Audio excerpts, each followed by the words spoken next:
Okay friends, चलिए आप सब कुछ भूल जाइए जो भी आप सब अकाउंटिंग के बारे में जानते हो। सीरियसली सब कुछ भूल जाओ। वो कॉम्प्लेक्स स्प्रेडशीट्स भूल जाइए, वो कैलकुलेटर्स भूल जाइए। आज हम अकाउंटिंग को उसकी असली शक्ल में देखेंगे। आखिर अकाउंटिंग है क्या? अकाउंटिंग है बिजनेस की ऑफिशियल स्टोरी बुक। जी हाँ, एक कहानी। इसमें कुछ प्लॉट्स हैं, कुछ कैरेक्टर्स हैं, कुछ ट्विस्ट और टर्न्स भी हैं और एक क्लियर शुरुआत और अंत भी है। तो चलिए पेज नंबर 1 खोलते हैं और जानते हैं अकाउंटिंग क्या है। हर बिजनेस ओनर, चाहे वो एक छोटी सी बेकरी चला रहा हो या एक ग्लोबल कंपनी, सबके मन में एक ही सवाल होता है, क्या हम जीत रहे हैं? क्या हम सच में पैसे कमा रहे हैं? क्या हम ग्रो कर रहे हैं या हम मुश्किल में हैं? अगर इन सभी सवालों के जवाब क्लियर ना हो तो सब कुछ गैस वर्क है, जैसे कि बंद आंखों से प्लेन उड़ाना। तो इन सभी सवालों के जवाब मिलते हैं हमें अकाउंटिंग से। आपके मन में ये सवाल आ सकता है कि कैसे अकाउंटिंग से इन सवालों के जवाब मिलते हैं। तो आइए जानते हैं। अकाउंटिंग को अक्सर लैंग्वेज ऑफ बिजनेस कहा जाता है, यानी कि अकाउंटिंग फाइनेंशियल टर्म में बिजनेस की पोजीशन को बताती है।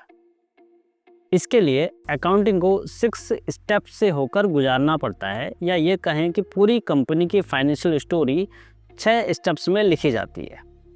सबसे पहले आइडेंटिफाइंग, देन रिकॉर्डिंग, उसके बाद क्लासिफाइंग, 4th स्टेप में समराइजिंग, 5th स्टेप में एनालाइजिंग और 6th और फाइनल स्टेप रिपोर्टिंग।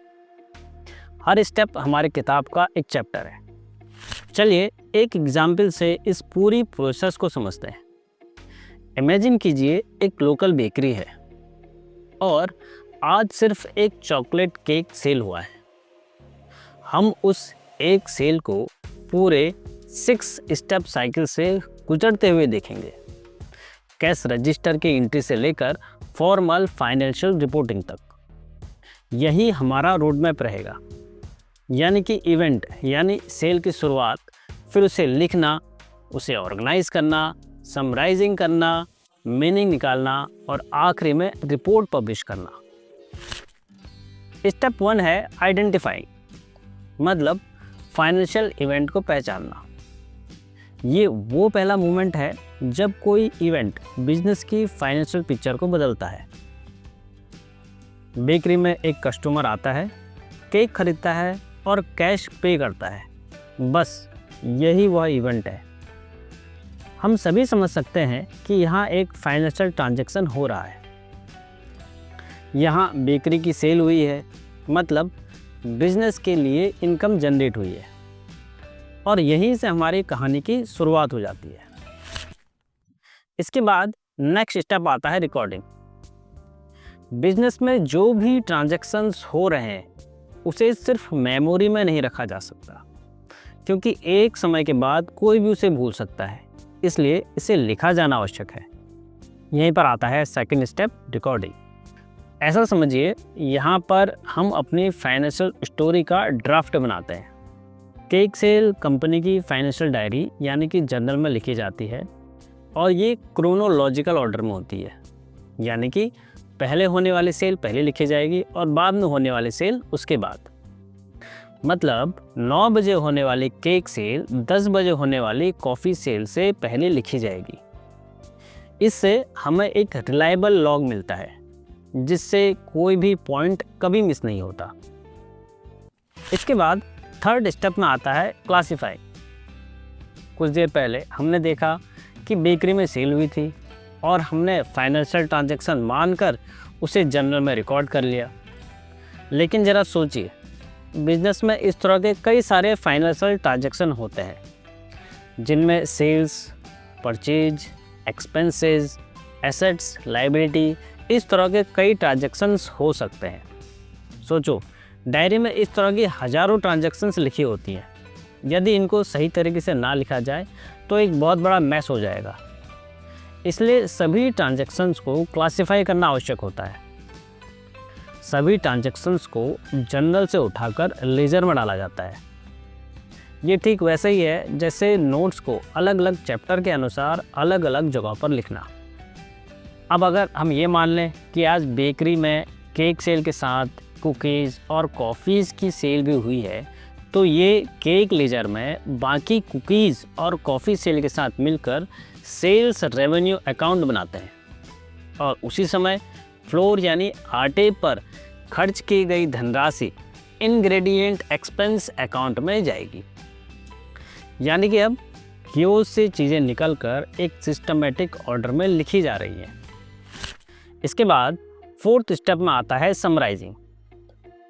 इस स्टेप में सभी लेजर्स की समरी ले करके एक हाई लेवल ओवरव्यू बनाया जाता है, जिससे साफ दिख सके कि बिजनेस में असल में चल क्या रहा है।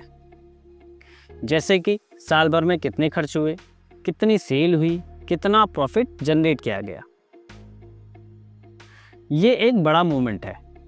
यहाँ पर लेजर की सारी सेल्स फाइनली जोड़ दी जाती हैं, एक्सपेंसेस जोड़ दिए जाते हैं और trial balance, profit and loss account और बैलेंस शीट जैसे पावरफुल डॉक्यूमेंट बनाए जाते हैं। इससे बिजनेस ओनर यानी कि बेकरी के ओनर को तुरंत पता चल जाता है कि इस महीने कितने वैल्यू की सेल की गई और कितना अमाउंट एक्सपेंस पर खर्च किया गया। इसके बाद हम पहुंच जाते हैं फिफ्थ स्टेप में, जो है एनालाइजिंग। देखिए, नंबर्स अपने आप में पूरी कहानी नहीं बताते। इस स्टेप में हम बिजनेस के ट्रेंड्स, पैटर्न और इंसाइट्स निकालते हैं। यहाँ बेकरी ओनर समरी देखकर सवाल पूछता है, क्या मेरी केक सेल हर महीने ग्रो कर रही है? क्या फ्लोर यानी कि आटे की कॉस्ट धीरे धीरे बढ़ रही है? एनालाइजिंग इन अकाउंटिंग का मतलब है फाइनेंशियल रिपोर्ट को पढ़कर ये समझना बिजनेस प्रॉफिट में है या लॉस में है और फ्यूचर में बेटर डिसीजंस कैसे लिए जाएं। जैसे सेल्स बढ़ाने के लिए किस प्रोडक्ट के लिए एडवर्टीजमेंट किया जाए, इंग्रेडिएंट्स के लिए नए सोर्स तलाशे जाएं। नेक्स्ट और फाइनल स्टेप है रिपोर्टिंग। इस स्टेप तक एक फाइनेंशियल स्टोरी लिखी जा चुकी है, एनालाइज भी हो चुकी है, लेकिन इस कहानी का क्या फ़ायदा अगर वो शेयर ही ना की जाए। इस स्टेप में हम स्टोरी को उन लोगों तक पहुंचाते हैं जिन्हें इसे पढ़ने की ज़रूरत है। अब किताब पब्लिश करने का समय आ गया है। यहाँ पर स्ट्रक्चर्ड रिपोर्ट तैयार की जाती है और स्टॉक होल्डर्स को दी जाती है। मैनेजमेंट टीम इसे स्ट्रेटेजिक प्लानिंग के लिए यूज़ करती है। इन्वेस्टर्स देखते हैं कि उनका पैसा सेफ है या नहीं।